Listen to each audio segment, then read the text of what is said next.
ये 8 लक्षण प्रकट होने लगते हैं जिसके ऊपर प्रभु की कृपा होती है। पहला, घोर अपराध करने वाले के प्रति भी दया की भावना, शांति पहला लक्षण है। भाव में भी पहले शांत भाव है। हमारे ऊपर श्री हरिजू की कृपा है, इसकी पहचान ये 8 लक्षण।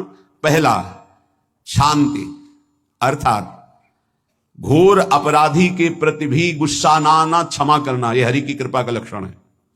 देख लो भाई, घोर अपराधी शब्द तो जाने दो, जरा सा प्रतिकूल हो जाए तो लाख समझाओ पर भ्रकुटी तनी रहती है।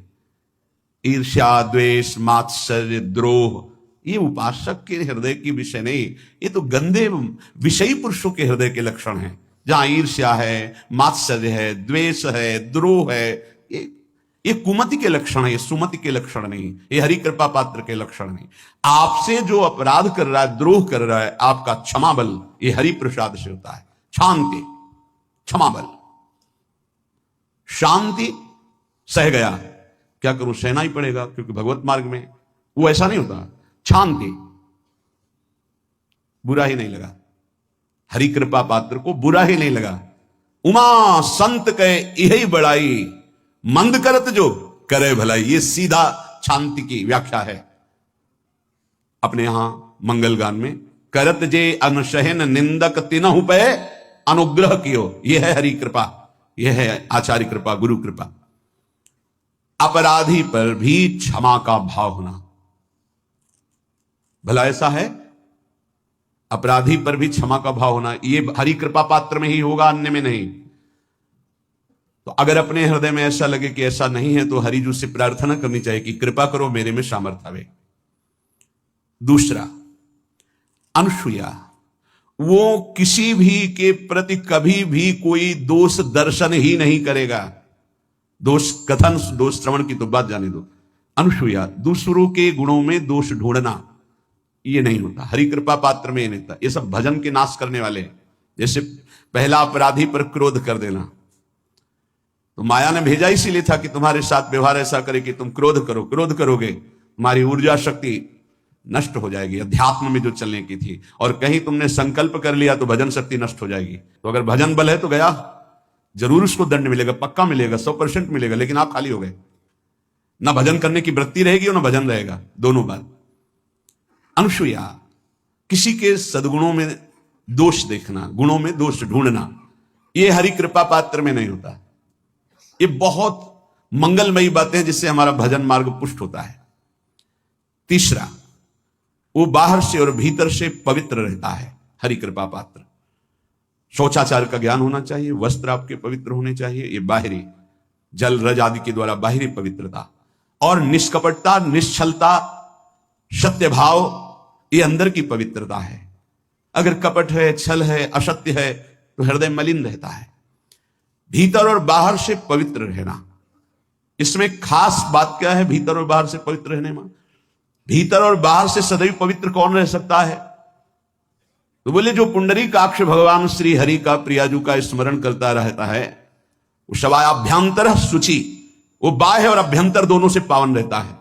तीसरी जो कृपा का लक्षण है, अर्थात वो सदैव भगवत चिंतन परायण, शौचाचार का पालन करने वाला, बाहर और भीतर से हरि कृपा पात्र पवित्र रहता है। लघु शंका में जल पात्र में रखा जाता है, जनेंद्रिय को पवित्र किया जाता है, फिर हाथ रज से धो के, फिर कुल्ला करके, आचमन करके, पैर धोकर, ऐसे पवित्र आचरण, ऐसे पशुवत व्यवहार ठीक नहीं। कुछ लोग ऐसी गलती करते हैं कि जिसमें शौच हुआ जाता है उसी में बैठकर लघु शंका करते हैं, तो सारे वस्त्र, पूरा शरीर अपवित्र हो गया आपका। अब तो अटैच बाथरूम की व्यवस्था माया ने कर दी है। हमें लगता है कि शौचालय अलग होना चाहिए और स्नान गृह अलग होना चाहिए, थोड़ा ही चाहे भेद हो, अंतराय होना चाहिए पवित्रता के लिए। अब ये शौचालय है, यही स्नान करना है, यही लघु शंका करनी है, तो पवित्रता का निर्वाह नहीं हो पाता। यदि जिस उस जगह आप शौच करते हैं, जो बैठकर उसी पे बैठ के लघु शंका करते हैं, तो आपको पूरा वस्त्र सहित स्नान करना चाहिए पवित्रता के, तभी बुद्धि भ्रष्ट हो जाती है। आपको मंत्र का निरंतर चलना ये कठिन पड़ जाएगा। पवित्रता का निर्वाह करो, देह राग मिटने के बाद एक स्थिति आती है अवधूत स्थिति, उसमें फिर शरीर की पवित्रता का कोई संबंध नहीं रह जाता। पर अभी तो संबंध है ना देह भाव से, तो बहुत हो से लघु शंका ऐसे करें कि आपके पैरों में वस्त्रों में छिट्टी ना पड़े, पवित्र रहें। हर समय हमें पवित्र मंत्र जपना है, नाम जपना है, श्री की सेवा में रहना है। बहुत जल्दीबाजी खड़े खड़े लघु शंका की छिट्टी आप पढ़ रही बस ऐसे चल दिए, वो पशुवत आचरण भगवत मार्ग में नहीं चल पाओगे। वो अंदर तुम्हारे व्याकुलता पैदा करता रहेगा भोगों की, संसार की। शौचाचार का बहुत बड़ा फल है, शरीर राग छूट जाएगा। ये बात समझ लो, शरीर राग छूट जाएगा। शरीर संबंधी पवित्रता शरीर राग छुड़ा देती है, आंतरिक रहस्य है ये। चौथा, ऐसे कार्यों का अनुष्ठान न करें जिनमें हमारा भजन छूटता है, जिनमें सत्य छूटता है, जिनमें भगवत भाव छूटता है। जैसे आपके ऊपर कृपा हुई, आप भगवत मार्ग में चल रहे हैं, अब आप ऐसे संसारिक कार्यों का अनुष्ठान कर रहे हैं जिनमें आपकी चित्तवृत्ति बिल्कुल भगवत विमुख हो रही, तो जीवन का लाभ क्या होगा? लाभ तो है भगवत स्मरण सहित। इसी की मानो टीका है, छठदम शील विरत बहु कर्मा निरत निरंतर सज्जन धर्मा। शीलवान और ऐसे कर्मों से विरत जिनसे भगवत विस्मरण होता है, जो सज्जन पुरुषों के द्वारा धर्मानुष्ठान होते हुए उन्हीं का अनुष्ठान, ऐसे कर्मों में ना जाए जिससे भगवत विस्मरण होता है।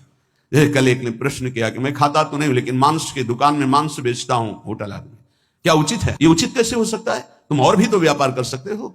जरूरी है धर्म का पालन करने की इच्छा करते हो, धर्म आचरण करते हो, ऐसा नहीं।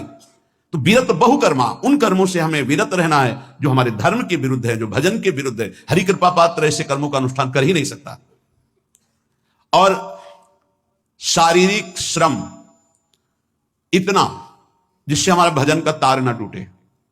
जब भजन का अभ्यास किया जाता है तो हर कार्य को सुचारू रूप से करते हुए एकाग्रता भजन में रखी जाती है। हम वो कार्य जल्दी से कर ही नहीं सकते जिसमें भजन छूट जाए और कार्य पूरा हो। नहीं, हम कार्य करेंगे, हमें छोड़ दीजिए, हम अपने चिंतन से युक्त होते बिल्कुल कार्य करेंगे। जैसे कई साधक हैं, उपासक हैं, बड़े अच्छे उपासक हैं, उनको आप कार्य दीजिए कि आप पानी गर्म कर दीजिए। पात्र बहुत सुंदर साफ होगा, पानी बहुत गर्म, लेकिन आप कह दीजिए कि 5 मिनट में गर्म करके ले, तो उनसे असंभव नहीं होगा। छोड़ दीजिए उनको आप, वो मतलब ऐसा कार्य करेंगे प्रशंसनीय, पर वो समय से। उनका एक सिद्धांत है, बहुत अच्छा लगता है, और अपने को पता है इससे जल्दीबाजी नहीं होनी। पात्र मार्जन करना है, छोड़ दीजिए आप उसको, टोकिएगा नहीं, आप जल्दी मान के, उससे नहीं होने वाला। वो तनिक भी दोष नहीं रहने देगा पात्रों में, पर समय दीजिए, आराम आराम शुरू कर। हमें अच्छा लगता है। भगवत चिंतन परायण उपासक की यही वृत्ति होती है। पोछा लगाना है, बिल्कुल बढ़िया लगेगा, लेकिन आपको सर से घुमा दे ऐसा नहीं होगा। आप छोड़िए और जाइए, हटिए, और वो अपने ढंग से लगाएगा और एकदम क्लीन करके। यही उपासक का लक्षण होता है। जो कार्य करेगा सांगोपांग करेगा, पर वो बहुत मस्ती से होगा क्योंकि उसका भगवत चिंतन चल रहा है। अधिक ऐसे जिससे हमारा चिंतन छूट जाए, थोड़ा संयम में आना चाहिए। ये भगवत कृपा पात्र का लक्षण है। अपने भजन का फल देखना भगवत कृपा पात्र की, सबको प्रदान कर देना। हिम्मत है? अपने भजन, इतनी मेहनत से किया हुआ भजन, भजन होने के बाद, हे प्रभु इस भजन का फल हो, सर्वे भवन्तु सुखिना सर्वे सन्तु निरामयः। यहां तो कहते हैं महाराज एक माला रोज आपके लिए करता हूं कि आपकी बीमारी ठीक रहे, तो शेष किसके लिए करते हो प्रभु? शेष क्या? अगर इष्ट और गुरु के लिए तुम्हारा है कि एक माला करते तो फिर इतनी माला करते तो हमें क्या होगा? सब आपको दे देंगे तो हमें क्या होगा? तभी भजन का रास्ते नहीं जाना। सबके मंगल के लिए अपने भजन को समर्पित कर देना। देखो भाई भजनानंदी, भजन में अरुचि होने लगेगी? नहीं होने लगेगी। सुबह से शाम तक पसीना चुआए हम और भजन का फल दे दे सबको, तो इसका रहस्य बताते हैं। सबको जे भी कहा सर्वे भवन्तु सुखिना, तो सर्वत्र विराजमान भगवान वही पलट कर अनंत रूपों में आपके ऊपर बरस पड़ेंगे। ये आंतरिक रहस्य है। हमने जो भजन किया वो एक सीमा में था, जब हमने संपूर्ण विश्व को दे दिया तो असीम बनकर वापस हुआ।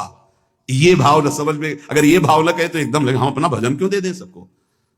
उस सर्वात्मा में विराजमान जो हमारा प्रभु है उसी को समर्पित कर, सर्वे भवन्तु सुखिना। तो वो सब पलटकर सब जगह से वापस आया, सबका आशीर्वाद आया और वो महान बनता चला गया। ये लाभ है, आंतरिक लाभ है। अगर तुम्हारा भाव ऐसा न बनता हो तो आप प्रभु को तो अर्पित करते ही है ना, तो वही प्रभु सब में विराजमान है। ऐसा भाव करके सर्वात्म स्वरूप भगवान को हमारा भजन समर्पित है। सब रूपों में प्रभु विराजमान है। ये हरि कृपा पात्र का लक्षण चल रहा है। और छठवां, अपने भजन से अपने लिए कुछ भी ना चाहना, और दूसरों की तो बात जाने दो, दूसरों से कुछ ना चाहना ये तो ठीक है, अपने भजन से अपने लिए कुछ ना चाहना है हिम्मत। देखो ये हरि कृपा पात्र में हिम्मत होती है। अपना भजन अपने प्रयोग में ना लाना, इसका भी आंतरिक रहस्य है। अपने प्रयोग में आप शरीर को लेकर के बोलेंगे, अगर स्वरूप को लेकर तो प्रयोग की कोई वहां जरूरत ही नहीं, स्वरूप पूर्ण काम है, वहां कोई अभाव नहीं। जब आप कोई भाव अपने लिए करेंगे तो देह भाव होगा, देह भाव से किसी विषय की मांग होगी। विषय पूर्ति भजन का फल नहीं होता, भजन का फल होता विषय निवृत्ति। बहुत जोर की बात है, कैसे समझ में आए। अपने भजन का भी फल अपने लिए नहीं, दूसरों से कुछ चाह रखना तो बात ही जाने दो, भजन से भी कोई अन्य सुख की चाह नहीं। क्या चाहिए? भजन ही बनता रहे, भजन का फल भजन बनता रहे, खूब निरंतर जप करते रहे। सातवां, किसी भी मान सम्मान कीर्ति पद प्रतिष्ठा के मिलने पर हृदय का असंतुष्ट हो जाना, यह हरि कृपा पात्र का लक्षण होता है। प्रणाम नमस्कार जय हो तो हृदय में असंतुष्ट हो जाना चाहिए। कोई किंचन मात्र अभिमान न उदय हो जाए। प्रभु बचाओ, ये माया की चकाचौंध से बचा लो नाथ। कौन सा अपराध बन गया कि आपकी जय की जगह यहां हमको ऐसा सुनना पड़े। जैसे एक बार महापुरुष जन कह रहे थे कि जब गुरुजन बड़ाई करने लगे सामने शिष्य की, तो उसको ग्रीवा झुका लेनी चाहिए, पश्चाताप करना चाहिए कि कोई गलती हो गई, आज हमारे गुरुजी ने हमारी बड़ाई कैसे कर दी। इसका मतलब कोई दोष बन गया, कोई गलती हो गई, और प्रार्थना करना चाहिए कि क्षमा कीजिएगा महाराज, अगर कोई गलती हो तो दंड दीजिएगा, लेकिन ये दंड मत दीजिएगा कि आप हमारी प्रशंसा कर रहे, भगवान इससे बड़ा और कोई दंड नहीं हो। ऐसा महसूस होना चाहिए। सम्मानम कलयाति घोर गरलम, ये हरि कृपा पात्र का लक्षण है। नीचापमानम सुधा, नीच पुरुषों द्वारा किया हुआ अपमान अमृत के समान लगे और सम्मान विष के समान लगे। मान प्रतिष्ठा कीर्ति जिसके लिए बड़े बड़े लालायित रहते, हरि कृपा पात्र को विष की तरह चुभती है। और आठवां, किसी भी प्राणी समुदाय से संबंध ना रखते हुए सब पर दया की भावना, सब पर कृपा की भावना, सब पर करुणा मैत्री, पर किसी से ममता नहीं। यह सूत्र बहुत व्यवहार में प्रयोग करने योग्य है। सबसे करुणा और मैत्री, पर किसी से ममता नहीं। करुणा तो करी भरत जी ने, मैत्री भी की मृग से, पर ममता रहित नहीं रहे। ममता कर ली तो अगला जन्म हिरण का हो गया। ममता नहीं रखनी। निर्ममो निरहंकारा, करुणा मैत्री तो करनी है, जैसे इसमें आदेश है, गीता में जी आदेश है, अद्वेष्टा सर्वभूतानां मैत्रः करुणैव च, पर निर्ममो निरहंकारा, ये साधक की चतुरता है। प्राण मात्र पर दया कृपा करुणा मैत्री, पर ममता नहीं। ममता किसी से, और यहां करुणा मैत्री ये तो गायब हो गई, केवल ममता रह गई है। अपने शरीर से ममता, शरीर संबंधियों से ममता, विषय भोगों से ममता, यही जहर है। संबंध में ये ममता ही जहर है, विचारों में अहंकार जहर है, कर्मों में ये आसक्ति जहर है। इसी जहर को मिटा दे तो जीवन मुक्त महापुरुष कर्म करते हुए, विषय सेवन करते हुए, वार्ता करते हुए, विचार करते हुए, बिल्कुल जहर नहीं तो उसका जीवन हो गया। तो ये 8 बातें हरि कृपा पात्र में होती हैं, इनको बार बार सुनना और हृदय में धारण करना। जो भक्त होता है, हरि कृपा पात्र होता है, उसमें ये 5 बातें कभी नहीं जागृत होती, स्फुरित ही नहीं होती। पहला, किसी से ईर्ष्या, दूसरा किसी से घृणा, तीसरा किसी से भयभीत हो जाना, चौथा भजन सेवन नृत्य गायन आदि में लज्जा लगना, पांचवा किसी की निंदा करना, ये नहीं होती।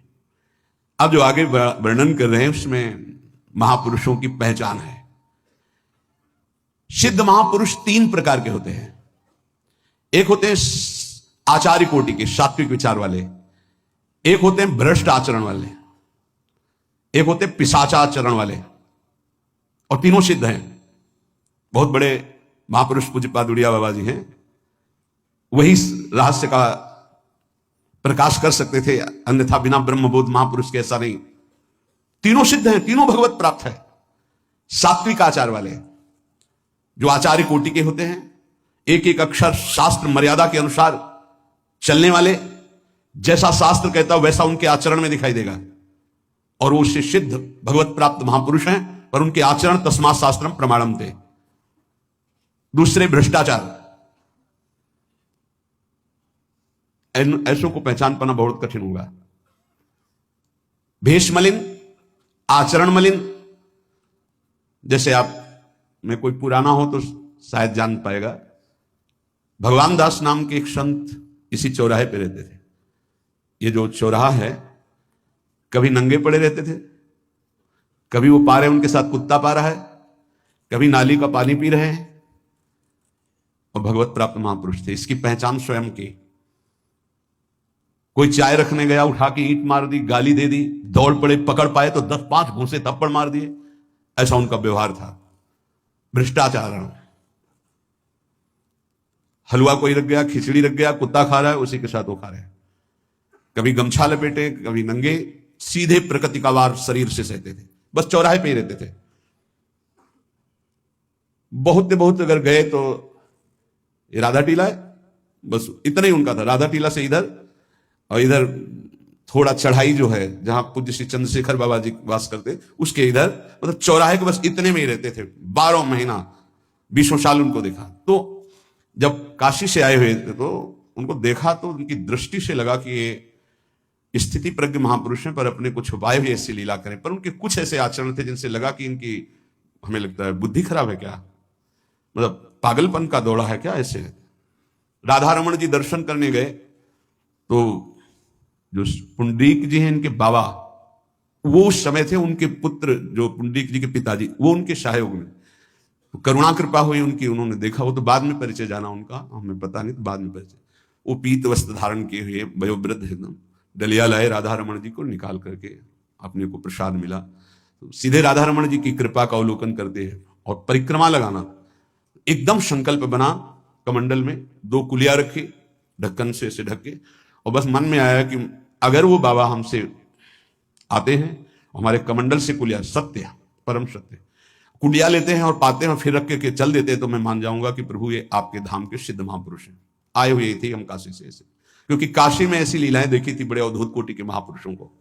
आपसे सत्य कहते, वो पेड़ हट गया, रमण रेती में था, बीच रोड में था, चबूतरा बना था, वो ऐसे पड़े थे, वहां के हम बैठ गए, बिजली की तरह उठे, रफ्तार से आए, खड़े हो गए बिल्कुल, क्योंकि हमें पता था कि घूसा थप्पड़ इनका प्रसाद होता है। हम कहा उस समय, हम कहा अगर हाथ चलाएंगे तो पकड़ लेंगे ना, बिल्कुल पोजीशन में खड़े।